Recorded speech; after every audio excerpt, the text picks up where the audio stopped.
Invité de cette édition spéciale également, Christophe Ventura, chercheur à l'IRIS, l'Institut des relations internationales et stratégiques, spécialiste de l'Amérique latine. Bonjour. Bonjour. D'accord avec ce portrait de Cuba sans Castro ?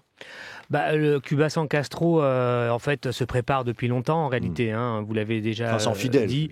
Oui, mais Fidel n'est plus du tout aux responsabilités, à sa demande d'ailleurs. Depuis au moins depuis 2008, n'a plus aucune charge gouvernementale ou fonction politique. Il a gardé une stature d'autorité morale. Il était consulté sur les grands dossiers. Et puis, il est aussi resté jusqu'à récemment une sorte de lanceur d'alerte à Cuba en travaillant beaucoup, très quotidiennement. Il écrivait très régulièrement, Fidel Castro, des textes sur l'écologie en particulier, sujet qui lui tenait à cœur depuis plusieurs décennies, mais aussi sur les grands enjeux énergétiques internationaux, sur la crise de la mondialisation. Donc il avait plutôt cette fonction-là, d'être un peu un lanceur d'alerte, un défricheur intellectuel dans l'opinion publique cubaine et puis au-delà. C'est surtout la place qu'il avait. Pour le reste, la transition a été soigneusement préparée en réalité depuis très longtemps. Et aujourd'hui, le gouvernement cubain n'est pas pris de stupeur ou, pris par surprise par l'événement. C'était attendu. D'ailleurs, les observateurs avaient pu noter que l'année dernière, Fidel Castro avait fait une intervention, je crois d'ailleurs à l'époque des vœux, plus ou moins, qui était très claire. Il avait fait une intervention télévisée, une des dernières où on l'a vu, où il avait annoncé en quelque sorte que son temps était désormais compté et qu'il était attendu de l'autre côté de la vie. Donc il avait quand même préparé les gens, si je puis dire, à ce que nous commentons aujourd'hui. Donc si je vous comprends bien, l'évolution, l'évolution choisie par Raúl Castro s'est faite en concertation plus ou moins avec le leader Máximo qui a laissé faire, qui était plus ou moins d'accord. Parce qu'il y a quand même eu une ouverture, on l'a dit, avec les États-Unis. Il y a quand même maintenant à peu près 20% de l'économie cubaine qui est passée au privé, disons.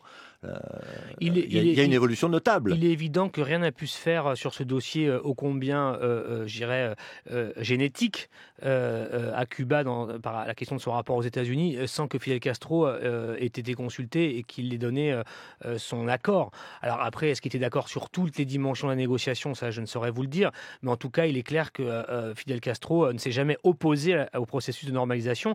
Par contre, il a toujours posé des exigences très très fortes sur la négociation et a toujours dit son plus grand scepticisme sur la capacité des États-Unis à réellement conduire une négociation qui aboutirait à ce que souhaitent les Cubains. Ça, il a toujours exprimé ça, mais à ma connaissance, il ne s'est jamais opposé à cela. Effectivement, il a toujours été consulté par son frère. Alors, on sait que Raúl Castro, normalement, doit passer la main en 2018. C'est ça. Que sera la génération suivante ? On parle du premier vice-président, Miguel Díaz-Canel, qui pourrait être l'héritier, en tout cas l'héritier supposé. Protocolairement, c'est ce qui est prévu. Voilà. Est-ce que le vrai changement, ce sera à ce moment-là ? Oui et non, encore une fois. C'est-à-dire, il y aura un changement important, un changement de conduite, de génération. Vous l'avez dit, pour la première fois en 2018, la génération de la baie des cochons, la génération qui a fait la révolution, n'aura plus le pouvoir. Elle s'y prépare. Elle travaille pour cela. Il faut bien le comprendre. Elle s'organise pour ne plus être au pouvoir à partir de 2018. C'est un fait qu'il faut quand même souligner. Le vice-président actuel, Miguel Díaz-Canel, effectivement, est celui qui devra conduire le gouvernement cubain à partir de 2018. Donc, de ce point de vue-là, il y a un changement. C'est une génération qui n'a pas connu la guerre, etc., etc. Alors, est-ce qu'en même temps, il va y avoir un changement radical sur l'île ? On ne peut pas vraiment le dire. Tout ça va dépendre de l'évolution des rapports, de la normalisation du processus avec les États-Unis. L'hypothèse Trump, désormais, est aussi sur la table. Il faut savoir comment ça va évoluer. C'est surtout ça qui va nous dire l'évolution de Cuba, parce que Cuba, eux, savent où ils veulent aller. Aujourd'hui, le gouvernement sait où il veut aller, sait où il ne veut pas aller. Le pays a aussi une organisation politique qui fonctionne bien, on peut en penser ce qu'on veut, mais elle fonctionne. L'armée a un rôle très important. Eux, ils ont une feuille de route. La question de savoir, est-ce que dans l'avenir, cette feuille de route se réalisera selon les objectifs que veut ce gouvernement ? Ça va dépendre de facteurs qui ne font pas que lui appartenir à lui. Est-ce qu'une ouverture à l'extérieur n'entraîne pas de facto une libéralisation politique ? De toute façon, si. Et d'ailleurs, c'est ce que ne nie pas d'ailleurs le gouvernement cubain. Il a toujours, si vous voulez, si on s'intéresse à ce que disent les Cubains, ils ont toujours soumis la question de la libéralisation politique à la question du règlement de l'embargo américain et de la fin par les Américains aussi des agissements, disons, d'ingérence, qu'ils considèrent de l'ingérence dans la vie politique cubaine. Ils ont toujours lié la question de la libéralisation politique, à ces deux paramètres-là. Donc, de ce point point de vue-là, il n'y a pas un refus de principe. Simplement, il y a une gestion politique en fonction d'un rapport de force qui aujourd'hui va se dérouler sous des auspices que nous ne connaissons pas encore en réalité, puisque nous savions avec Clinton qu'il y aurait certainement une continuité. Avec Trump, aujourd'hui, même si Trump n'a jamais pris des positions pour dire qu'il voulait rompre le processus, il a toujours dit qu'il voulait durcir les exigences américaines, qu'il voulait revoir ça, il disait en américain, for a better deal, c'est-à-dire un meilleur accord pour les États-Unis. On va voir ce que ça va donner.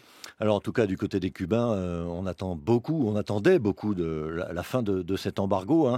C'est l'un des événements majeurs de ces dernières années à Cuba, l'ouverture voulue par Barack Obama, négociée avec Raúl Castro, d'ailleurs par l'entremise du pape François au départ, avait-on dit, on s'en souvient. Les relations diplomatiques avec Washington ont donc été rétablies en 2014, suscitant un certain espoir dans la population. À l'époque, Philippe Randé était allé à Cuba pour France Inter. Écoutez son reportage, c'était en décembre 2014. Certes, ces dernières années, le régime communiste sous l'égide de Raúl Castro s'est assoupli et a donné à 140 000 agriculteurs supplémentaires des terres en usufruit. Mais pour les paysans cubains qui n'ont pas la chance de vivre du tourisme, la vie est très rude et les conditions de travail sont d'un autre siècle. Pendant que Pablo nous montre sa maison qui tient à peine debout, Casala, son épouse, doit faire la cuisine dehors au milieu des petits cochons. Les pauvres viennent toujours me demander de la nourriture et je leur donne et je peux continuer à cuisiner. Mais c'est dur, il n'y a pas d'eau à l'intérieur. Pour la nourriture, ça va à peu près, à part les haricots qu'on ne trouve pas ici en haut.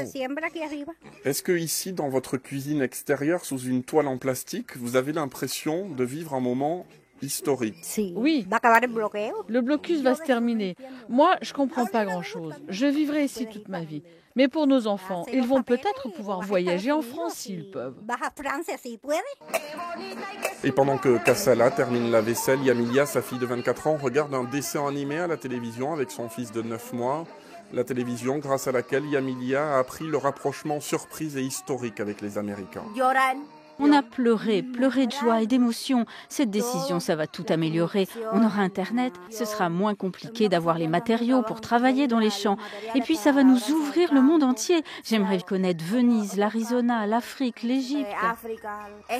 Et Yamilia de conclure avec son fils dans les bras. De toute façon, moi, je resterai vivre ici. Je me sens bien dans ces champs.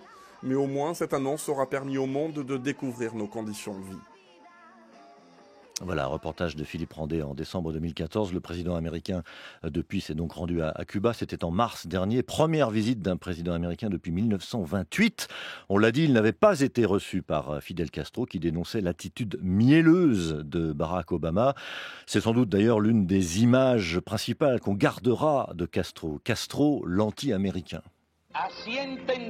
C'est ainsi que nous, les révolutionnaires cubains, nous entendons accomplir notre devoir internationaliste et que le peuple cubain entend accomplir son devoir parce qu'il sait qu'il n'a qu'un seul ennemi, celui qui attaque nos rivages et nos terres, celui-là même qui attaque les autres. C'est pour cette raison que nous affirmons et proclamons que les combattants cubains sont prêts à aider tous les mouvements révolutionnaires de la planète. Voilà, Castro au début des années 60, une réaction Christophe Ventura. Oui, c'est toujours un peu impressionnant d'entendre Castro et sa rhétorique, mais je crois qu'il faut bien comprendre ce qu'il y avait derrière à l'époque. Cuba est un pays d'indépendance très tardive, c'est le dernier pays sud-américain à avoir été indépendant, et si vous voulez, en quelque sorte, Castro a marqué la naissance de la souveraineté nationale cubaine. Et c'est quelque chose aujourd'hui qui vit dans la société cubaine, et à mon avis, que la société cubaine ne souhaite pas aujourd'hui perdre, si vous voulez, dans le futur, quel qu'il soit. Mais il faut bien comprendre que Castro a fait plus que cela. Pour toute l'Amérique latine et au-delà, pour ce qu'on appelait avant les pays du tiers-monde, il est clair que, si vous voulez, il a en quelque sorte internationalisé cette idée qu'il était possible de résister à la première puissance mondiale, et même d'ailleurs à la seconde à l'époque, à l'Union soviétique, parce qu'on n'a pas le temps d'en parler, mais rappelons-nous qu'il avait pris des actes unilatéraux, Fidel Castro, dans la crise des missiles, où il avait bien montré qu'il n'était pas soumis non plus à Moscou à l'époque, et c'est cette idée-là, en fait, si vous voulez, qu'il a fait. Et pour les Latino-Américains, c'est très important, parce que ce qui s'est passé à Cuba en 59 et 62, ce qui s'est passé à Cuba, ça a été un élément qui a coagulé l'Amérique latine. C'est-à-dire que, quelque part, Castro a latino-américanisé, surtout sud-américanisé, l'Amérique latine et l'Amérique du Sud. Christophe Ventura, chercheur à l'IRIS, merci.